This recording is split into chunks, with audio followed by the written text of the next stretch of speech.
Some say being a grandparent is even better and more rewarding than being a parent. But what exactly is the role of a grandparent?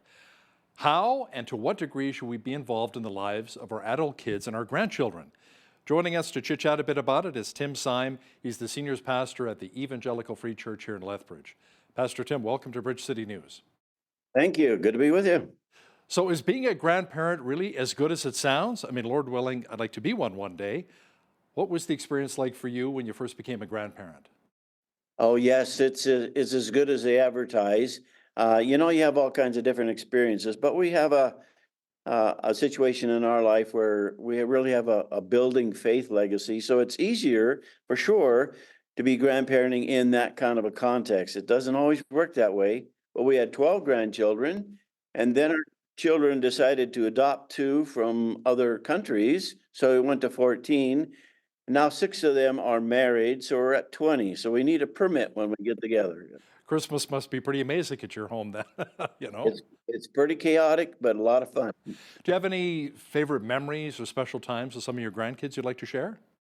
Oh, it's just that investing yourself in their lives and their events, I think would be the greatest thing. I don't know how many times we've sat out in the cold and wind and snow watching a football or a soccer game or a baseball game with the grandkids, but you're investing in their lives and your presence makes all the difference in the world. And we just decided whatever it takes, we will be there. We will support them if possible. And those have been great investments for us in our grandkids' lives as they were in that season of their own lives. Investing in the kids and the grandkids, absolutely. Pastor Tim, from your experience, what would you say is the major difference between a parent-child relationship versus a grandparent-grandchild relationship? Well, the first thing you have to remember is you're not the parent. You have to keep that in your mind every single day. But you have a wonderful supportive role to parents. You can come alongside them to support them, to encourage them, to be a part of their lives as they are parenting, because at least in our situation, they turn to us for advice and input about parenting. Is It's much more complicated today than it was in our day, for sure, but we're there to support them. We're supporting their goals, their parts. But you also, as a grandparent, have an extra role. You can see things differently than they do because they're so involved in parenting, just the busyness of it, that it just all kind of blends together. But sometimes you come alongside as a grandparent, you see it differently, and you can play that supportive role. Maybe you're right because you're not so involved. Don't look at it so much subjectively, but more maybe objectively here. Now, it seems that in some situations, Pastor Tim, a grandparent can almost have more influence into the life of a child than a parent can. Would you agree with that? Yes, I think because we have that different role. We're not responsible for everything.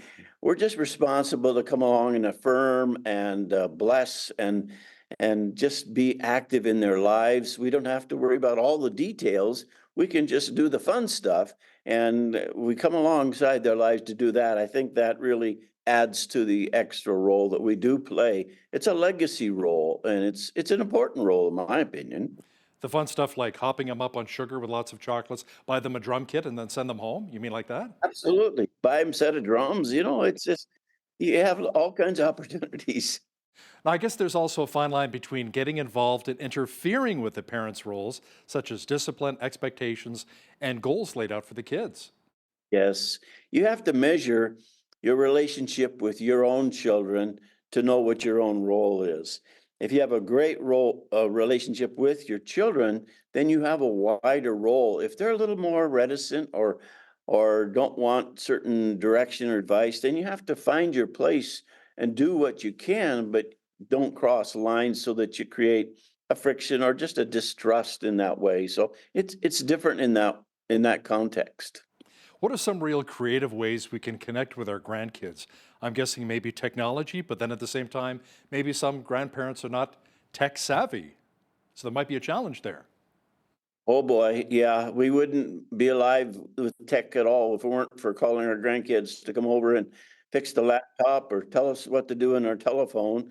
But it opens up a whole new world, and that's just part of the connection. Is they love coming over, and yeah, we'll never be where they are. It's just generational, but just doing that and investing in the time and money and just love by just doing that, whatever season they're in, because the seasons change. When they're little, it's one thing. When they're growing, most of our kids are out of school in university and colleges now. So it's a different role. So, how do the methods change, Pastor Tim, as the grandkids grow older?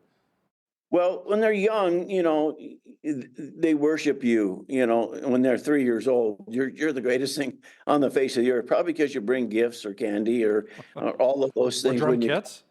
yeah, when you come to visit. But as they grow older, if you invest, we had somebody we went to years ago, my wife and I, when our grandchildren were just arriving, and we saw her doing a wonderful job at grandparenting. He says, "What's the most important thing?" And she thought about it and said, "Invest in their lives when they're young." And so we did that because when they're 19, they'll give you a hug, but they're out the door to go to an event or meet their friends for pizza or go to a church event. So you don't have the same time. But that investment does carry over, and she was right. Isn't that biblical as well? Raise your child up in the Lord, and then they will always come back as well. Yes, I think that's a foundational principle. Now, what can grandparents do when your adult kids aren't following Jesus and they have different values than you do? How does that really impact the grandchildren? Well, that is such a common thing right now that even though it isn't a part of our experience at this point, many of our friends have that. There's a huge resistance to the faith from their kids, and that affects their role with the grandkids for sure. And you have to be really creative and a lot of communication as to what can you do and not interfere. But, even though we're shut out sometimes, God isn't shut out. And so prayer becomes an important factor of praying other influences into our grandkids' lives. Kind of skipping the parents sometimes. Lord, show them, reveal yourself. And we have found that that's been really effective in friends' lives as well as ours. Let's talk about other tips that maybe grandma and grandpa can pass along their faith and values to leave a lasting legacy for their grandchildren. Well, like any adult in the faith world, be authentic. If you're not the same in church and at home or in a stressful situation, then they will see that. They will question whether your faith is just for some things, but not for every day and all the trials and the difficulties and things which come along. So being authentic to me is absolutely crucial in that sense, because that really comes across as being, a fair way of living that it works in all situations. There's a line from a song in Petra, the classic Christian 80s rock band. Sometimes it's better to be seen and not heard. So yeah, because kids are watching every move that we make, right? They want to see if we're living our lives for Christ, even away from the church. Now, Pastor Tim, how can you keep a close connection with the grandkids if you live maybe in another city or even another country? I guess that's maybe where the technology comes into play, FaceTime and maybe a Zoom, like we're doing here. Yes, oh, absolutely. One of our kids came to us. They had four of our grandchildren, told us they were moving overseas to help plant a church.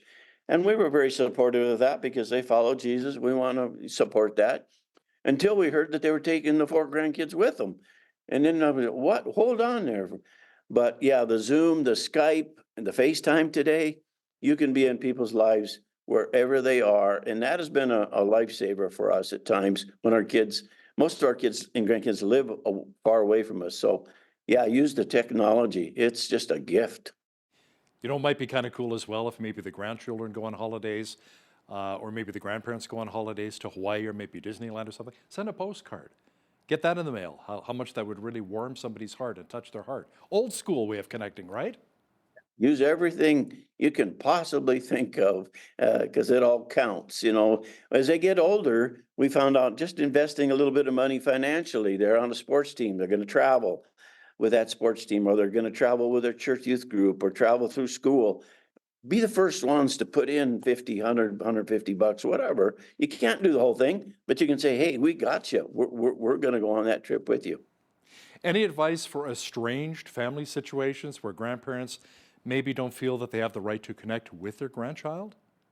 It's so common now, Hal, that it's a bit frightening because there's so much media, social media separation that's aimed at families and kids. I'm a part of a group. My wife and I joined with a group where we just pray into those specific situations where the kids or grandkids are not following the Lord, because it's warfare prayer. We pray Ephesians chapter 6 over our families, that the enemy wants them, and we say, no, no, we can pray before God and look for his influences to go way beyond what any of us can as a grandparent. You know, in our family situation, we had a situation where the grandkids had to be raised by the grandparents. Do you ever come across that as well in your church? More common all the time. Yeah. So how does It, that maybe affect or change the dynamic? Because essentially the grandparents are becoming the parents, the responsibility in yes. the everyday lives of their grandchildren, right?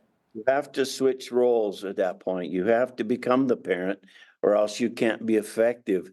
You don't want that to be so, but it's just more and more parents are just, for all kinds of reasons, unable to fulfill the role. And so I think there's a responsibility uh, to step up at that point in time. It's not easy because you're kind of past that season, but I've seen many people do it really effectively. And I was just at a funeral where all the grandchildren referred to the grandpa as dad because he had raised them, because the parents weren't able to really function to do it. And I thought, boy, that says a lot, doesn't it? You know, And pray that the grandparents actually have the energy. God gives them the energy because you kind of need it, you know, when the kids are that's younger. the biggest thing. Yeah. So, Pastor Tim, any final thoughts on how to keep a solid relationship with your adult kids and your grandchildren? Well, it takes work, Hal. It really just takes work. It takes commitment, and it's worth the investment. And you just keep making it, keep making it. Our kids live away, so we spend tons of money on travel just to be with them. But that to us is a worthy investment. Don't miss out on the fact of being. We're just leaving next week for another college graduation. We have four coming up the May and June, and we'll be there because those are the events where you say, we love you. We're here for you. And we'll do whatever it takes to be a part of this new season, this new great event in their life. So How often do you hear of situations when the grandparents want to live closer to their grandchildren, so they're retired, they pack up and then they move? when we moved back to Lethbridge, we had lived here for years, moved back for that very reason. I've retired twice, but I'm still in the ministry, so my friends won't let me give them a retirement advice. But we came back because we wanted to be close to family, and we have quite a few of our grandkids married in Lethbridge now with one of our daughters and her husband. So we said, well, let's go to where some of them are because the rest are in the States. So we're here, and we're here with that kind of purpose in mind. So before we let you go, Pastor Tim, what's a major no-no or a don't when it comes to being involved in the life of your grandchild? Yeah, I think that would be just don't become a negative spiritual voice in their life. It's easy to see things. All of our grandkids have different personalities. We have to approach each one in a different way, just as we did our children. What's the most effective way to know that they're loved?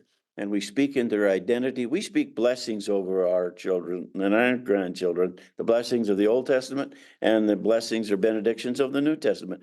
We speak those over our children regularly because that's the identity in Christ we want them to catch. And love them unconditionally, correct? It is. It's a big step to love in a way that really reflects Jesus. That's because you always have advice. You shouldn't always give it.